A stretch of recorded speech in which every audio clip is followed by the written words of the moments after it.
This is Family Like a Ghost, and we're live on the air for the first time with Lara May, Dr. Lara May, and you're an advanced practice pharmacist, functional medicine health coach, and master intuitive teacher and healer.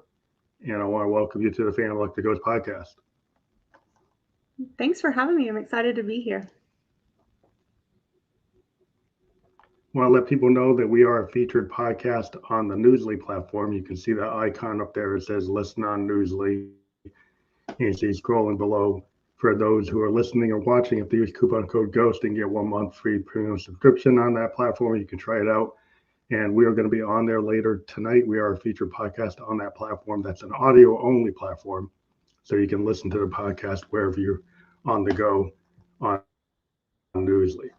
And I want to let people know that we're actually at episode 984 of the Family Like the Ghost podcast. We've been on the air since 2016, tracking on an Apple podcast, getting closer to episode 1000. And then we also have your website, which is www.drlaramay.com/sessions. That will be fully clickable when we're published, so people can go and click through that and get right to your website. So what happens if people click on that URL? So on that page, they have 3 options. They can choose an intuitive healing session, they can choose functional medicine, or life coaching. If you want something customized, I'm more than happy to do that. Actually, most of my packages end up being fully customized anyway. And you can just email me directly at laramay@drlaramay.com. And if you just put in ghost in the subject line, then I'll know that you listen to this show. Oh, cool. Thank you. So I want to maybe talk about your background as a doctor and as a pharmacist and a health coach. You got a lot of roles. You're a teacher, healer. I don't know where you want to start with your background for the audience. Maybe you can decide how you want to tell that story. Well, we can go in chronological order. So I am a Western medicine trained pharmacist, clinical pharmacist, advanced practice in the state of California. That just means that as a pharmacist, I actually practice at the same level as an NP, a nurse practitioner, or a PA, which says a lot for the expansion of the field of pharmacists as practitioners and our impact on patient care. But beyond that, the reason I became a functional medicine practitioner and a health coach and then an energy medicine practitioner myself is because of my own health struggles. I was diagnosed with IBS at 23. Before that, I was already suffering with chronic migraines, and really nothing was helping. A good chiropractic adjustment every now and then could maybe help stave off or like lengthen the cycle of my migraines. But really, by the time I hit my mid-30s, my body, I felt like, was falling apart. And I was at a crossroads physically, mentally, emotionally. And I found myself lying on the cold hospital pharmacy floor in the middle of the night, working a graveyard shift in the throes of a debilitating migraine with all the lights off. And I just thought, like, I can't continue on like this, because at the time, my commute to and from work was an hour each way, 70 miles. So, like, not only like once I got off work, Wow. I was still gonna have to deal with this migraine on trying to get home. So I started looking for other options. Like I said, I was already seeing a chiropractor, and chiropractors are great. I love them. But I found one. My first functional medicine practitioner was also a chiropractor, and she really exposed me just to a deeper level of how the body works. And what functional medicine is, a root cause approach. It's a systems-based approach, meaning that we don't just look at, like in this case, the migraines, for example, just looking at your head or your nervous system. We're looking at the whole body. What are you eating? How is your gut health? The gut health is, the key, the core, the basis for, I think, really the foundation for the rest of our health and how it is either thriving or not. So I started there, and along the same line, parallel, like I said, I was not in a great emotional or mental place either. So I thought, well, I'll try this thing called Reiki and see if that helps me just release some of this anxiety and just this. I was at that time just like generally not happy in life. And so I found that merging those two modalities together provided not only, yes, emotional and mental help and relief, but so much of what was going on physically with my IBS flares, coming and going so frequently too, everything started to calm down in conjunction with the two. So, and then I realized, as doing more research and digging deeper, that pharmacists can be functional medicine practitioners too. Like we actually have a great foundation with our previous education to know how the body works, not only like how medicines work, but also how supplements work. And, are they interacting? Can they be taken together? Once you're on this supplement, do you necessarily need the pharmaceutical, and vice versa? So I think it's really interesting. And there's a whole group of us out there, functional medicine pharmacists. So we're growing, and I think we're also like really pushing towards and growing towards the medical team. And when I say the medical team, I'm talking about having your acupuncturist, your massage therapist, your functional medicine practitioner, and your GP, or your primary care physician. So and all of these practitioners working together in concert to create the best health and well-being for their patient client, but that client patient is involved as well, and they're actually the ones running the show. So that's my version of patient-centered care. Patient-centered care is a hot topic word, in Western medicine, but I think my version is a little bit different than what they mean. Well, it's interesting. I think that a lot of people, like you mentioned, they don't see a connection between like the mind, the heart, the soul, the spirit, the body. They'll just look Mm-hmm. at, they'll think about what's going on in their head, but they don't connect it to what they eat, or to like how they're feeling, or think it's just a medicine without changing your diet, without doing physical uh, assessments. A lot of times things are holistic, and a lot of times, like in the Western mindset, sometimes is very like narrow lane focused, and just think that this magic bullet's going to solve it, but that this one thing's going to do it, without looking at the whole piece. So you had been talking Yeah. about how you had migraines, and maybe were able to get to the root cause of the migraine, because maybe it wasn't just one thing. You seemed like you were stressed. Oh, I was You very had a stressed. long Yes. commute. You were Yeah, kind of, long commute. there's I a was lot of working other a grade. factors. Yeah, there were a Yeah, and lot then of maybe your factors. nutrition was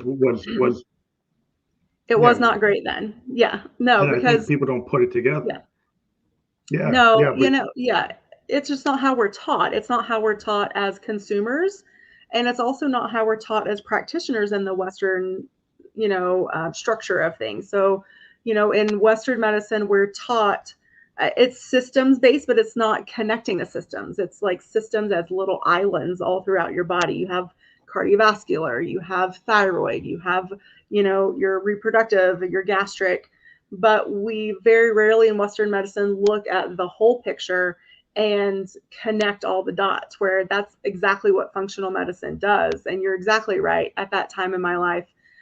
Because even though I had all these diagnoses, no one was talking about the food that I was putting in my body. No one was talking about the effect stress was having on my, not only my psyche, but also my body. No one was talking about how shift work and graveyard work was also adding another layer of inflammation and stress to the whole picture of that. yeah, Yeah, yeah. So, yeah. I mean, it could be yeah. affecting your sleep, right? If you're doing a Oh, graveyard shift, you're absolutely. interrupting your normal sleep. And then if you're not getting enough sleep, on top of like nutrition, if you're drinking too much coffee to stay up, then you don't come down, and then you have there's all these interactions that we find Hmm. that a lot of times, like, the primary care doctor doesn't tell you to like really think about. Like, I go for my checkup, do they really ask me about what I've been eating? They just look at the Right. numbers, but they Yeah. don't think about it. Like a nutritionist, or think about a holistic doctor, like a naturopathic doctor, is going to look at a lot of the stuff you're intaking, and actually suggest different behaviors, maybe less pesticides, more organic, more vegetables, things that would be greener for you, less packaged. And the packaged stuff is convenient, but then you start getting problems. And then we're like, well, why am I Right. having these gut problems? Well, because you're taking this, you're eating this, and it's like you're not connecting the dots. And then you take medicine, then you take a medicine for the side effect, and you get the side effect of that, and it keeps on progressing. You're like, what, did you get to the root cause? It seems like so you're No, trying to get to the root cause across the spectrum exactly. of multiple legs of your body, your spirit, your mind, and your heart, right? That's the Yes. point. Yeah, I lovingly call Western medicine Band-Aid medicine because unfortunately for chronic illness, they're just throwing Band-Aids at ever-growing, expanding wounds and cuts. Now, if you actually have a wound and a cut and you need surgery, Western medicine's great for that. Definitely go to the ER, like if Mm-hmm. you've been in a horrible accident, don't skip the Mm-hmm. emergency room. But for chronic illness and even just maintaining or even the concept of creating wellness, Western medicine, unfortunately, is just not, that's not how they're educated or what they're focused on. And so, no fault to them, but, for those of us that do want to create our health and create our wellness, how do we do that? Where do we find those tools? And I think that's a perfect place for functional medicine to come in because functional medicine physicians, nurses, pharmacists, doctors, whoever, acupuncturists, even, they do collaborate with other practitioners and they do say, well, they will refer you to if they see another modality that they think can help you or support you in your journey to wellness, they will bring that in. So there's a lot less of this. Sometimes there can sometimes be this weird energy in Western medicine where you might have to like fight or advocate for yourself to get to a specialist if you feel like you need one. Whereas, Yeah. within the alternative healing space or the natural healing space, we're all about like, oh, this is what I do, but I know this person over here that does this also. So let's bring them in. We'll all work together. We'll get you, like where you want to be as, as fast and as soon as we can.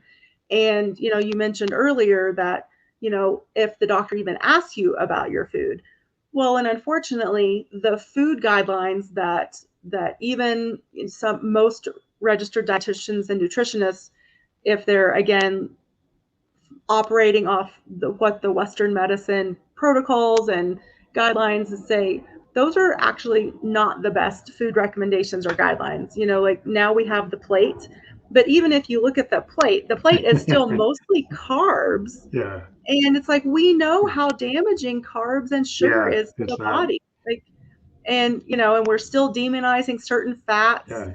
and we're still telling patients to eat low fat, high fiber, all this other stuff that has been proven to just like drive us further into inflammation and further into disease. So, Yeah. so again, good on them if they're asking, but Is this I, is this take it with interesting? a grain of salt. They also, like when you go through your Western medicine practice, there's a lot of it that's just controlled by these big conglomerate healthcare companies, insurance companies. And then what you run into is even if you go ask for a specialist, then the plan kicks in and says, well, we don't support that. We don't support this Right. doctor. We don't, there's some things they won't pay for. So if you Yeah. want to do something through the Western thing, they put limits. That they'll say, well, we're no longer. I'm a diabetic, and suddenly my Blue Cross suddenly said they're not going to let me take the insulin I've been taking for 15 years. They suddenly decided they didn't want to cover it because they didn't want to pay for it. So that has nothing to do with my health. It has something to do with them Right. not wanting to pay for something when I'm Right. It's paying all for a money. service, and then they're making a decision saying they don't want to pay. It has nothing to do with the quality of the care or the fact that my body was used to this and now suddenly they want to shift it. So I had to go take on my own. I went to a Canadian pharmacy and got it that way. Yeah. And then I said, well, yeah, I'm going to go to a Canadian pharmacist and do it the way I want. But it's like you have to go through hoops, and sometimes you need to go get a naturopath. They'll just like or a holistic plan doctor or somebody like yourself. is talking about, these other modalities, other things that we can get into, the whole idea of wellness outside the Western space. Like if you get into like, Mhm. energy healing and the other types of things you're talking about that people might not be familiar with. And maybe we can go into some of those other Sure. aspects, because I think Yeah. you were talking about in some of these things is like energy stagnicities, emotional storage and trauma storage. These are not things that if you go to a Western doctor, like, what's that? They'll be like, Right. they won't know what you're talking about. Right, exactly. Oh, and I was on one show, a good friend of mine, but she's like, I don't think stagnicities is actually a word. I'm like, well, whatever. I'm inventing it. So what is that? It just means like every experience we have, whether it's a trauma, big T, little t, a heartbreak, a loss, something that's seems emotionally significant is stored in our body, and it creates an imprint in our cellular structure. And now we know that, actually backed up by Mm, scientific research, that this whole concept of being triggered is because when your body is, or when your mind is re-exposed to something that it sees as familiar from that previous experience that left that imprint, then it triggers that physical fight or flight. It can trigger, epinephrine, norepinephrine, cortisol, yeah, any of those, those literal, physical, visceral fight or flight. reactions. Yeah, exactly. Or even freeze sometimes, So that's real. And Mm, again, that's a perfect example of something energetic that triggered something physical in your body. So if you've not processed the emotion, the trauma, the experience, whatever it is, then it is still in your body. And so every time now you are going to be triggered when you are re-exposed to whatever that stimulus originally was. So the key there is to, process it, to allow yourself to feel those emotions, to work through it with a practitioner that you feel safe with, that creates a safe space for you, and so that you don't hold that energy there. Because what happens, let's say like you hold this energy in your abdomen, or even like, let's say a heartbreak, a horrible breakup that you had, and you're holding that energy in your heart space. Later on down the road, then you could, develop breast cancer, you could develop a heart attack or heart disease, you could develop, cancer in your abdomen, or some sort of like inflammatory bowel stress response. So these mm-hmm. emotional things actually can turn into physical ailments if we don't address them. And the classic thing in Western culture is to push down, ignore, buffer, like numb with Yeah, whatever it is, whether it's food, alcohol, drugs, porn, sex, any of it, shopping, social media. Just don't feel. That sort of become like Western culture's mantra about almost everything. Don't feel, it's too hard. But really, we need to feel, we need to move through these things, allow these things to move through us so that we're not holding on to them and they're not being stuck in us, causing problems, sometimes immediately or later. It just depends. yeah. It seems like a lot of times they go, if you're growing up in certain households, there's certain mindsets that are like they're not open to freedom of expression. They're not open to revealing, frailty. They look at that as weakness. They look at that as not being stoic. And so then Hmm. then you end up pushing things down. You can't, if you're in a household and your mom and your dad don't want to hear the things you have to say because they, maybe, well, we just toughed it out, and grandpa Yeah. toughed it out, and granddad, great granddad toughed it out, so you should tough it out. And that's the Yeah. problem is so then they feel, and then you may go into a spiritual session, like, based on your religion, and it continues, like, you can't talk about that, you can't express this, you can't say that, you can't even admit who you are if you don't Yeah. fit the paradigm. And so these things become so it seems like very top down and kind of controlled Mhm. environments that don't allow you to be express yourself. So then you numb yourself, like you said, like you numb yourself, or you try to push it down. If you don't numb it, you try to block it, and then people don't realize your organs start to have reactions, or your gut has a reaction. Then you have, you know, you get IBS, or you get like some kind of problem in your abdomen, or you start to have heart problems, or you start to have lung problems, and you're like, why? Well, because you're Mhm. not dealing with the truth. Being a creative person, I'm an artist, so I tend to use art therapy and music to totally express exactly what I feel into pieces of art. And so I feel it's very cathartic.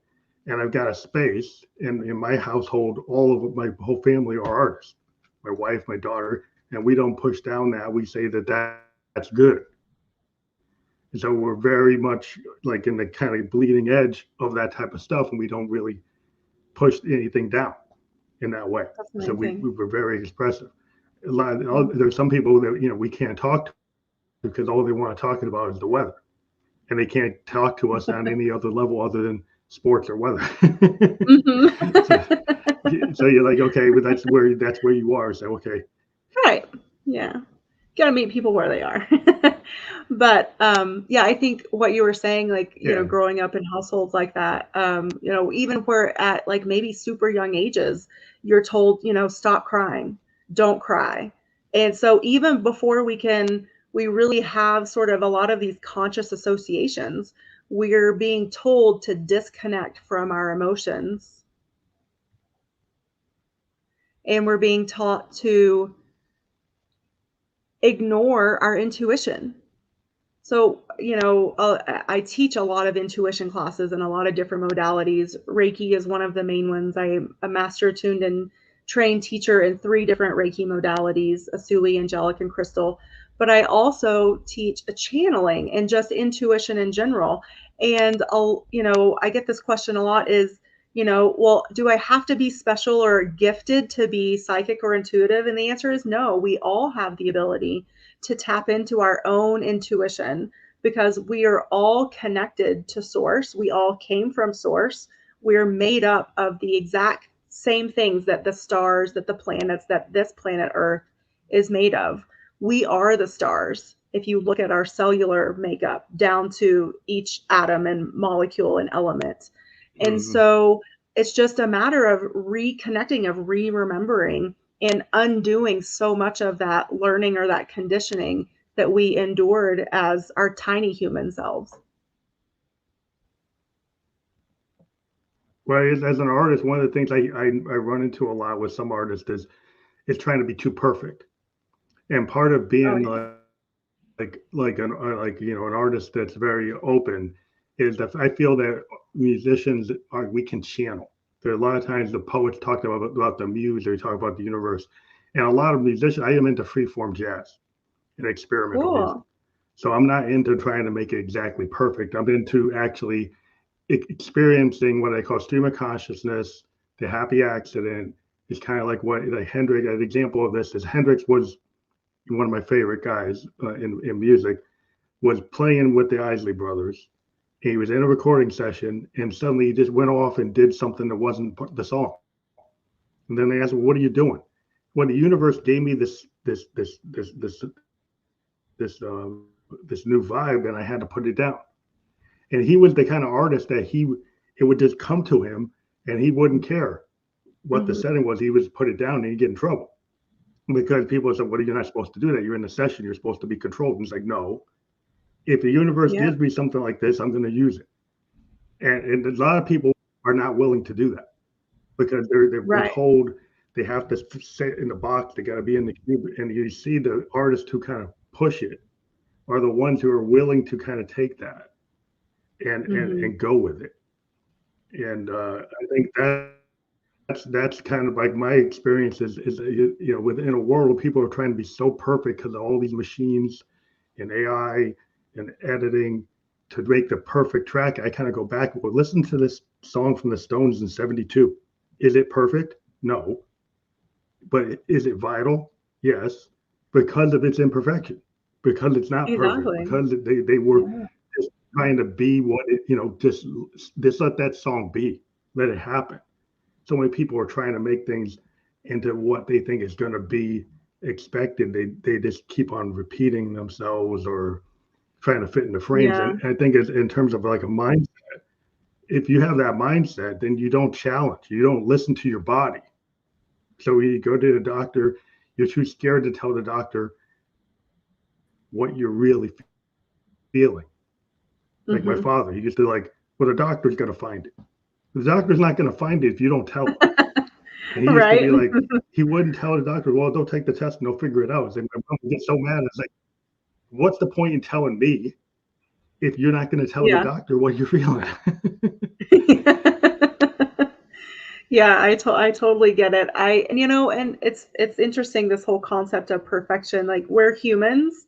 We I think our souls chose to incarnate here on this earth, which is a very imperfect realm, in order to experience differences, dichotomies, polarity, challenges, physical senses. We are a perfect soul that came from perfection in terms of source, God, whatever you want to call it.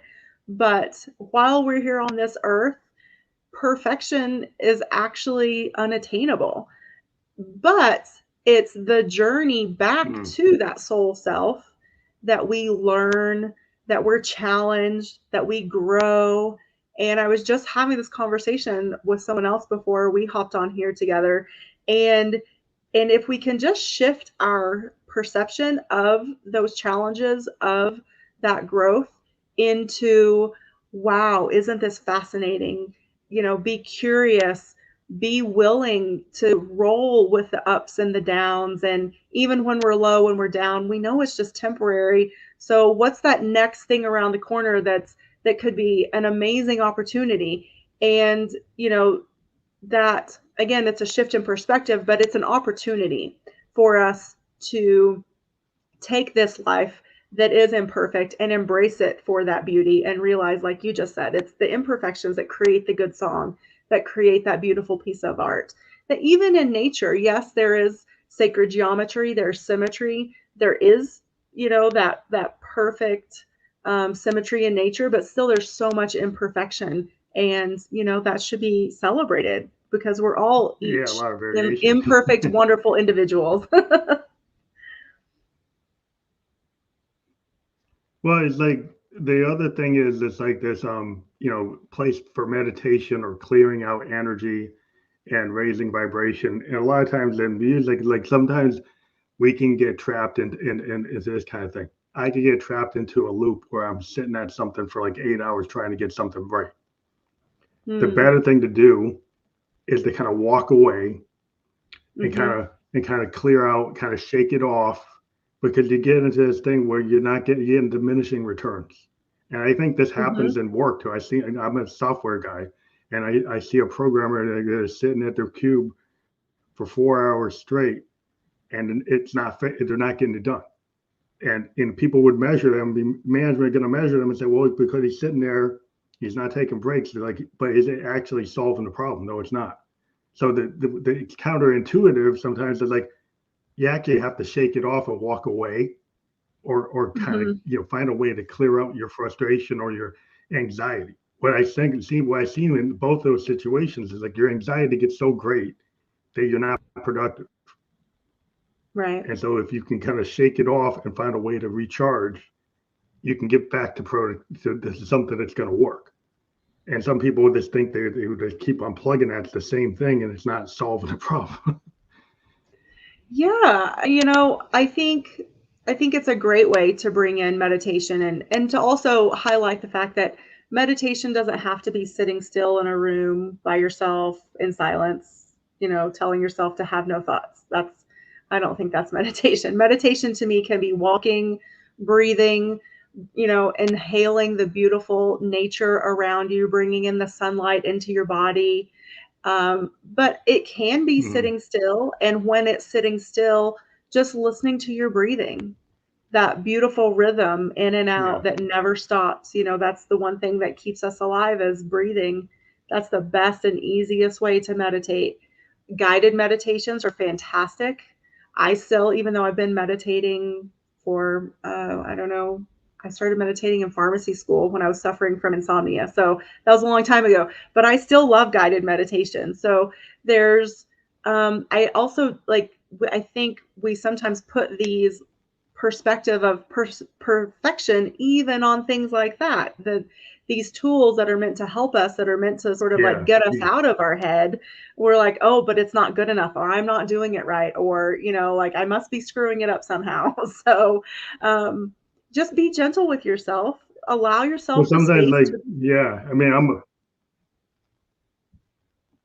go ahead. yeah, I mean, because I'm a Buddhist, and there's some Buddhists, I'm a Nichiren Daishonin Buddhist, and sometimes we do our chanting Nam Myoho Renge Kyo, and there's some people that perceive like, well, if I chant Nam Myoho Renge Kyo for 8 hours straight, that's going to lead me to some kind of perfect state, and I'm like, that's not necessarily what Nichiren Daishonin was talking about.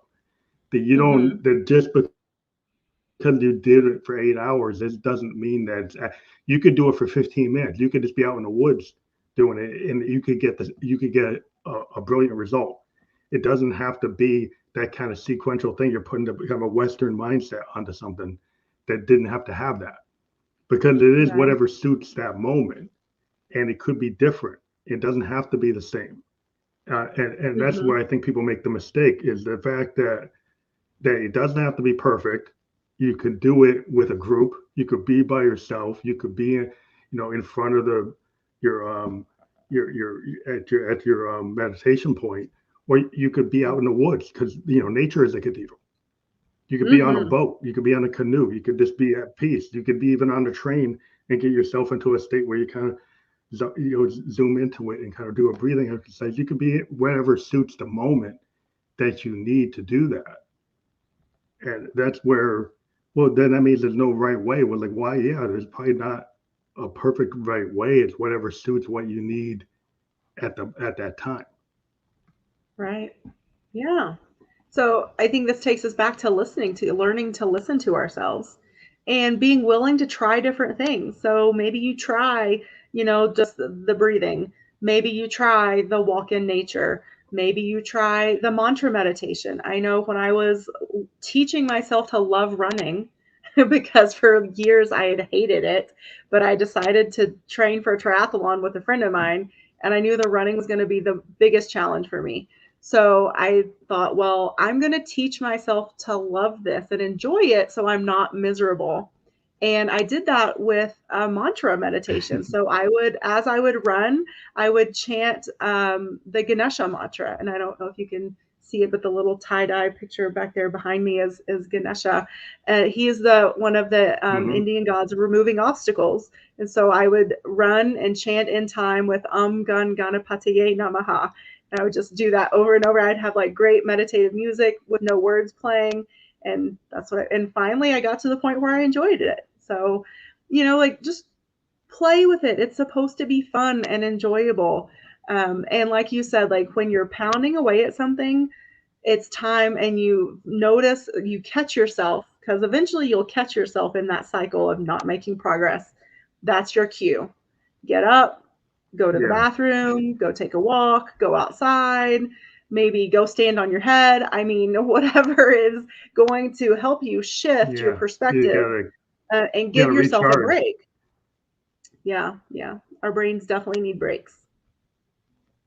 Well, you're talking about like with like breathing exercise and kind of clearing your head, like in a world where people are so connected by smartphones and social media that when you if you can disconnect from all that and get yourself like a kind of calm spot of like just peace without the noise.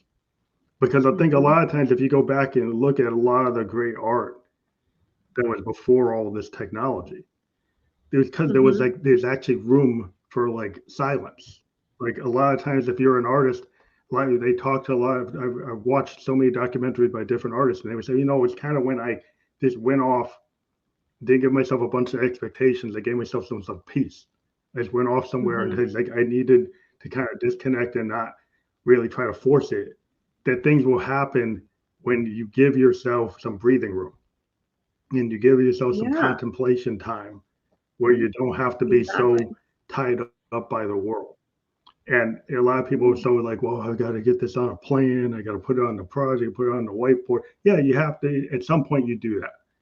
But there's a lot of stuff that kind of blue sky stream of consciousness that you have to trust yourself. I always tell people as an artist, if you trust yourself and just go into like a stream of consciousness session, just do something off the cuff and record it. And I've talked to authors and all kinds of artists, that, painters, that if they just go at it and kind of just like in a flow state and get themselves into this kind of flow state, it will actually come because you've kind of let go. You had to let go the overthinking. And I think Yeah. that's in this world today. There's so much overthinking.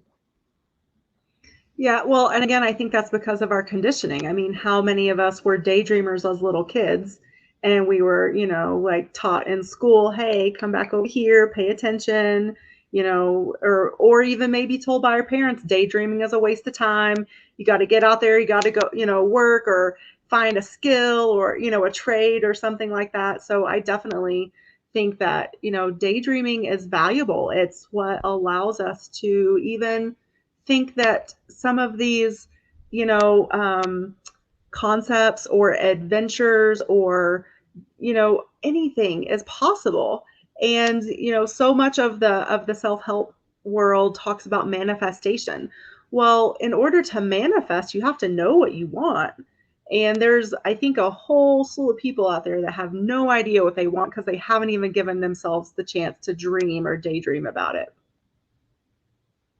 Yeah. So, yeah. Because they've been told that dreaming is kind of silly. If you're told that, you need to be more pragmatic, you have to be more stoic, you have to be more, you know, realistic. Well, what you find with artists or creative types is, sometimes they push the boundaries and the bleeding edge of that.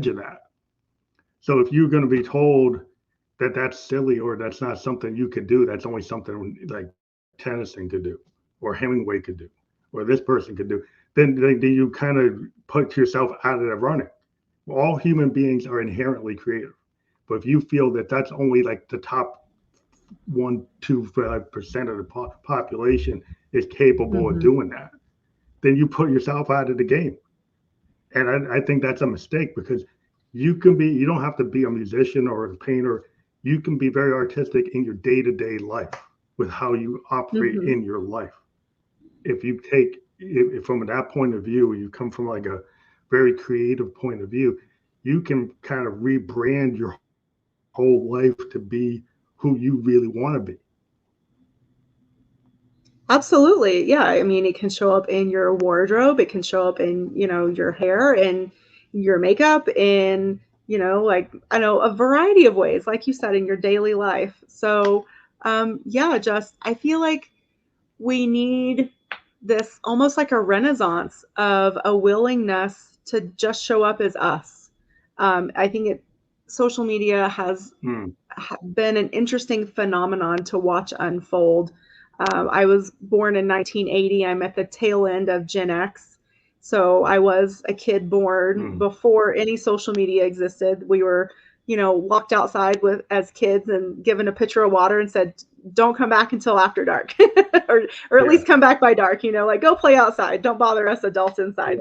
Um, so, but now we have, a whole I new got the same generations that thing have too. been raised inside, and grew up on Yeah, video games and all this yeah. Well, the technology. So imagination. Yeah, yeah. if you imagine, I'm a child So of the '70s. I grew up with mhm. Lego, erector sets, Oh stuff yeah. that we had to just make up things. So we didn't have the Yeah. games. In 1972, you got a Lego set and you built your own world. You got an erector set, you had Lincoln Logs, and you had imagination and you made things up. I remember Yeah. playing with my brothers and we just made things up. We just had very, very vivid imaginations and made these worlds up. And drew our crayons and did stuff and construction paper and put things together. And we didn't didn't have to be guided. It wasn't like, oh, I'm in a video game in an open world, I'm being guided. And so many people are being guided by all these things without coming up with their own thing. And I think that maybe Mm-hmm. that's why I'm so creative. And a lot of people, that I know that grew up in that time are musicians, are artists, are photographers, because that's what they grew up with, is having that open imagination and not being given prepackaged kind of imagination, which I think Yeah. is kind of limiting. If you're getting so many packaged things that are supposed to be for your kids and they're just playing this preset thing, where's Mm-hmm. the imagination to build your own world? Yeah. Well, and there's so speaking of coming back to the whole meditation and the concept of manifestation too, is that in like I already mentioned, like you have to know what you want. Give yourself that time to daydream and come up with different scenarios. But then another piece is feeling the energy. So once you've decided that there is something out there that you want to create in your life, one big step that I feel like is missed a lot is the feeling. So, how will it feel when you have it? Already acting as if it's there Mm-hmm. in your life. So, whether it's money, a new job, a partner, a relationship, any a menagerie of things. Maybe even it's like having a hit song or, having your piece of art shown in, a famous gallery. Really spending time to sit in that feeling so that, again, we talked about that cellular imprint. So just like you can have a cellular imprint of a negative experience, you can have a cellular imprint of a positive one too. So imprinting that positive experience, those positive feelings into your body, that actually helps manifest and attract more of that into your life. It's called the law of attraction, and a lot of times it's written off Yeah. as woo woo, but there is science behind it because all of this Well, has vibration. And so when you're putting that vibration out, just like music has vibration, when you're putting it out, you're putting out that resonance in, the world of physics. That's what's coming back to you. Every action has an equal and opposite reaction. So think about that too. When there's something in your life that is not there that you want to be there. Um, yeah. I feel that you can self-actualize. You see it with a lot of artists. Like they have a dream, they have a vision, they put it out there, and like the law of attraction, if they believe in themselves, Hmm. then it becomes infectious. And then you see, like, well, how did they do that? Well, they had a really strong belief, and some people look at that, well, that's arrogant. And if you look at a lot of people who have become the CEO, become like the author, become like the big life coach, it's because they had this kind of vision and they actualized that vision, and then the law of attraction comes in and then people feel it. And I'm a big believer in sound waves. I'm a Hmm. synthesist. I design Hmm. sound waves, and when I play in concerts, I can see what happens with the waveforms I create and how people react to them immediately. I immediately get feedback from the sounds I create from the audience. So you can Yeah. see it as a truth, right? When you're a musician, you can see how these sound waves, which came from your voice or your instrument, affect other people. And it's not something you can touch, but you can hear it and you can feel it. Hmm. And what we call the vibe, right? How you like Yeah. people pick up these vibes. As human beings, you go into a room, you can feel like there's bad vibes. I'm getting like bad feelings for that. That's a real thing. You're in Hmm. tune with it, just like you're when you hear a song and you get the beat and you start moving your body, you're picking that up. But you can pick up the negative and you can pick up the positive, and you can Right. pick up the melancholy. You can pick up all those things in waves. And those waves are coming out from your brain and from your mind and from your soul and from your body and from nature, from everything. Hmm. And you can pick it up from everything if you are open to it. Indigenous peoples believe this. Eastern concepts believe this. It's just the Western concepts saying in some cases they believe parts of it. but they Right. don't believe all Well, of it. yeah. And And you now we kind of have have, to embrace all of it to kind of get where you want to yeah, go. exactly. Well, and that's why I talked about, I like to say, like, I'm bringing, the science and the woo together to show that they really are just mirrors of each other. And our heart is one of the biggest signal emitters of our bodies. And there's an organization called the Heart Math Institute that has really focused on this, and they've come up with um, different models and ways to create heart coherence. And essentially, it's a way to bring down the stress level, to bring your body into what they call a state of coherence, which as waves would be like waves that are in sync with each other, versus dissonance, which if you saw it as waves, would be like Yeah, waves that are like like not in sync with each harmony. other. Yeah, like a Yeah. harmony. Yeah. So, like, Yeah, exactly like you dissonant said. Yeah, waveforms versus harmonious waveforms. Yeah, exactly. because I Yeah. mean, when Yeah. we're in music, right, we can get into like we can tune to get in tune Mhm. with the key.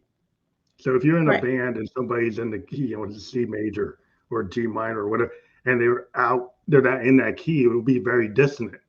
And then you say, well, that's not clicking. So you can immediately see you're out of sync. And then you can actually Right. get into sync. You can do like a waveform sync. I have oscilloscopes that show when my waves are in sync and out of sync. I can see things that are dissonant. I can see the white noise, the pink noise, the blue noise, all the different types of noise forms. Mhm. We give them colors in music, like pink noise, black noise, Oh, cool. and they have Mhm. different effects versus like dissonant tones versus like the things that are like feedbacking or like really jarring or things that are very harmonious and very symphonic. And when you Right. start to understand how these waves work in a song and in a structure, and when you're playing with other people, you can get into kind of nonverbal communication, like where a lot of artists, if you're in a group, when you're in tune, when you're in sync. You don't even have to say it, you can feel it. And if you're Mhm. playing with a Yeah. group, like in jazz, like we feel it. We will sometimes we'll be totally harmonious, and then sometimes we go into dissonance or chaos, and then we come back. We go back Mhm. out. And it's kind of like life. And some points are very dissonant, and some points are very harmonious, and some points are kind of in between. And that's kind of how life is. You're trying to find that harmonious point, but some places it goes off. Is like Mhm. can you play off of those moments and come back to like Right. harmony? Yeah. That's kind of Yeah. One of my that's like the yeah, goal. one of my teachers used to say, it's not about being perfect, but it's how quickly we come back. How quickly we come back into harmony, into Yeah. coherence with ourself, with our inner being. Yeah, with being comfortable with where we are in this world at this moment. And that kind of goes into the levels. Like if you think about like your your glucose level, right? Your blood pressure level, your blood oxygen level. Like if you're out of sync and your oxygen level is bad, your glucose is too high or it's too low. Your blood, all these different levels. They're things that you can get into. Like, well, there's food that's affecting why your levels are where they are. Like if you're a diabetic and you're going into too much carbs and too much soda and too much alcohol, you're gonna get really bad A1C. You're gonna get Mhm. really bad numbers. It could take you out. Yeah. I'm a diabetic because and I have like a continuous glucose monitor. I can see where I am, and I can Mhm. see like if I do what's not recommended, like go crazy with a pancake, well, I really shouldn't have that pancake, because it's gonna knock it up. So you should Yeah. go like have something that's more, you know, better for your number, and you can immediately Mhm. see the consequences of what you do. Now the tech is there where you can see, well, if I do this, it immediately does this to my body, and then now I have a Right. responsibility to like make sure I stay in the right zone. Yeah, I have finally been able to come up with a way to integrate continuous glucose monitors into my practice for those that don't have them, because having that immediate feedback is so important and so valuable. not only because of the food is great, and depending on where you are in your journey with healing your diabetes, you might be at the very beginning where you're just figuring out like how much will this apple throw me up versus how much will, like you said, the pancake versus if I just have a piece of bacon, what will that do? But look at those numbers when you're stressed and notice what happens to those numbers when you're stressed out. If you're Yeah, they go stressed, you're back. anxious, you're all wound up, they go up. And I have so many of my clients that, like, after, 2 weeks of the food plan and, making all these changes, and they're like feeling really good about themselves. And they might not have the continuous glucose monitor, but they'll still do the finger sticks.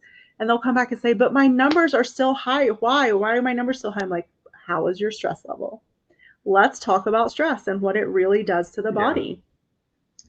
And, it is not pseudoscience and is not woo-woo to say that stress causes inflammation. It shoots up your blood glucose because it goes into fight or flight, which also tells your body, okay, you're going to have to run soon. You better start making glucose. So again, this whole concept of, well, I have to eat so many carbs a day. Yeah. No, your body's going to make the glucose that it needs when it needs to. So keep that in mind. And again, if your doctor is saying, this is how many carbs you should have every day, again, grain of salt. Because, is your doctor also saying, feel free to jump in and interrupt me at any time. No, but it makes sense because what I find is like, because I'm a Nichiren Daishonin Buddhist, when I chant and I do my meditation and my breathing exercises, I can see my numbers kind of do really good. Mm-hmm. If I was in a meeting with my boss and she stresses me out, then I can see my numbers go up, right? And it's like, so I can see like, okay, I did this thing and this is not food. This is something that happened, right? Where I'm doing meditation, I'm kind of controlling my breathing, controlling my not being stressed out, kind of knocking my pressure down. But if I'm in a meeting and I get stressed, then I can see that number go up. And you can same way as if you drank some soda or you ate a candy when you shouldn't do that, when it's going to do that. If you're, depending on what type of diabetic you are, that you can see that there's the things that you physically do and there's things that are less physical, but still have an impact because they trigger like a fight or flight type of thing where it's like in a adrenal response and it's like cortisol, and then you're getting stressed out because like the wolf's there. Well, my boss is the wolf. It makes me feel like I gotta run. Like I just want to run for my boss. Feeling you're out there, and it's like the same.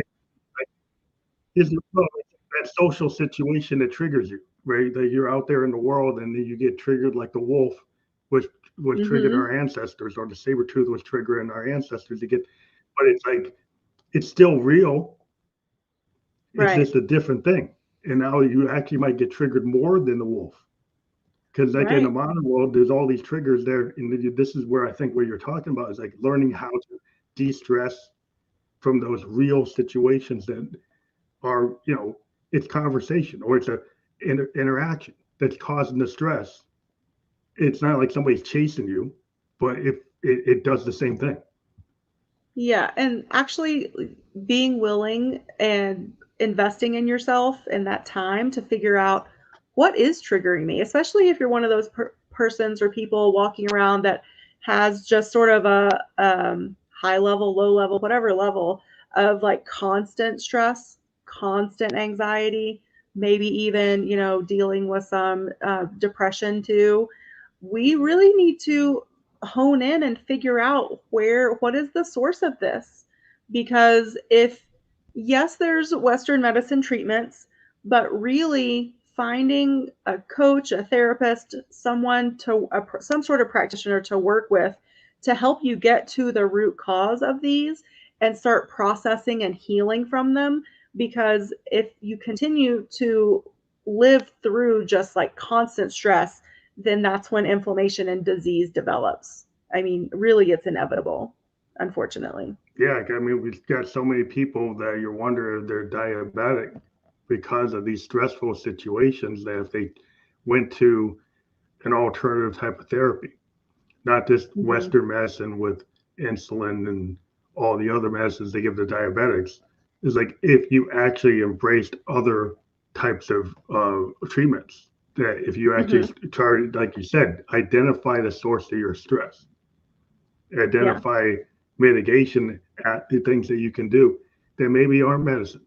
It maybe it's a mindset, exactly. maybe it's nutrition on top of the mindset, along with physical activity and maybe some medicine, because maybe you type 1, you do need insulin, right? You can't get Right. away from it. You might be in a situation where you have to have it. But it's like the holistic picture is like you look at everything, right? You look at everything that you might have to do. Absolutely. And again, we want to be creating health and creating wellness, not just trying to get through this life, with as little disease as possible, right? So, how do we do that? We have to look at our thoughts. We have to look at our lifestyle. How are we sleeping? How much are we moving? What is our community like? Do we have an artist or musician community? Do we have a church or spiritual community? What kind of support system do we have? And then, like home life, how is life at home? Is it good, bad? Could it be better?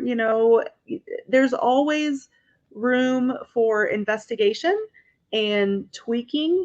And to me, like constantly looking for ways to improve and or help maintain what I've already created for myself, because things are ever evolving. Like our bodies are constantly changing, and that's a good thing. So the only thing constant in this life is change.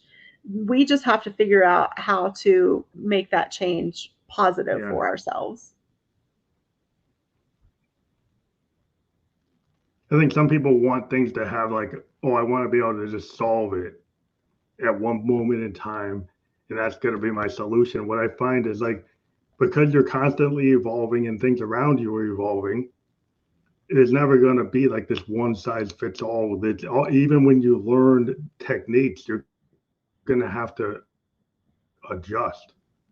You're going to have to Hmm. adjust to like every scenario, things that you didn't anticipate. And so I think a lot of times, there's no easy answer. Like life is life. If things are Right. going to happen, that you're going to have to make adjustments, and that's why you have to have therapists or coaches or other people to help you along the way.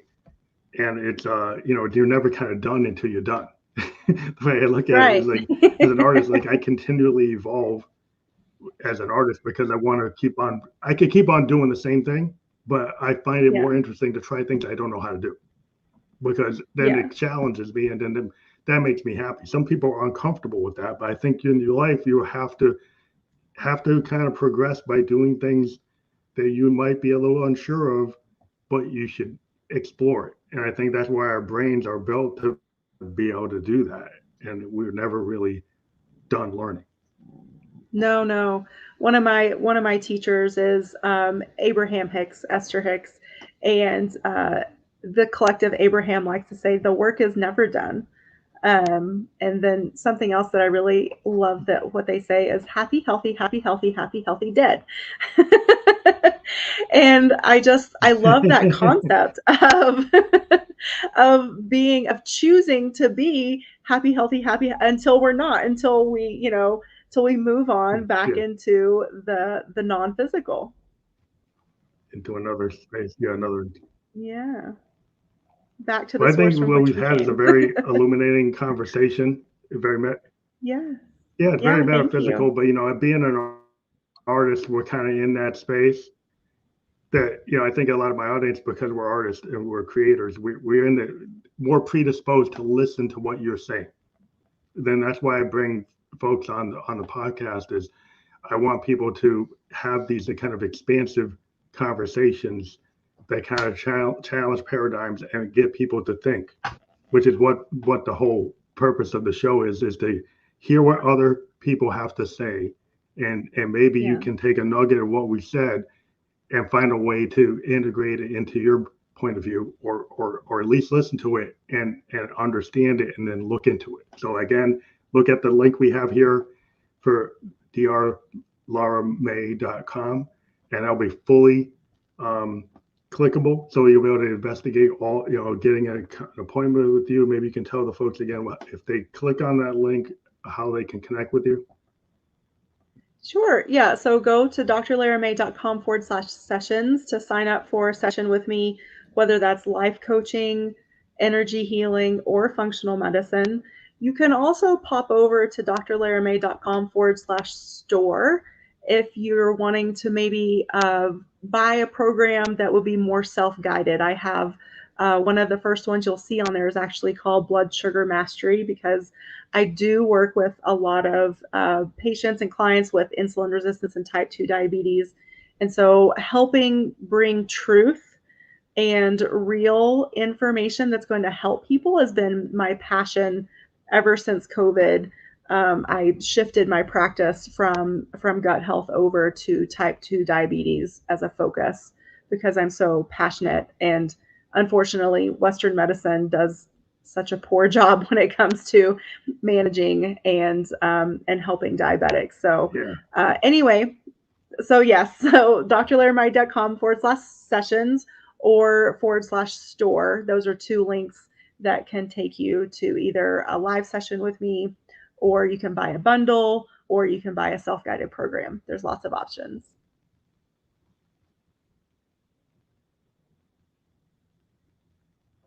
Well, again, I want to thank you for being a guest on the Family Electric Ghost podcast. It was very informative, and I hope people will check out your link and book an appointment with you, or to talk to you, or check out the offering from your store.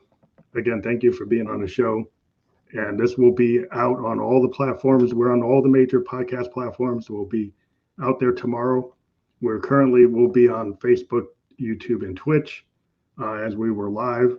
But all the other platforms will be on tomorrow. So we'll give you that landing page for your audience. And again, thank you for being on the show. Thank you so much. Bye, everybody.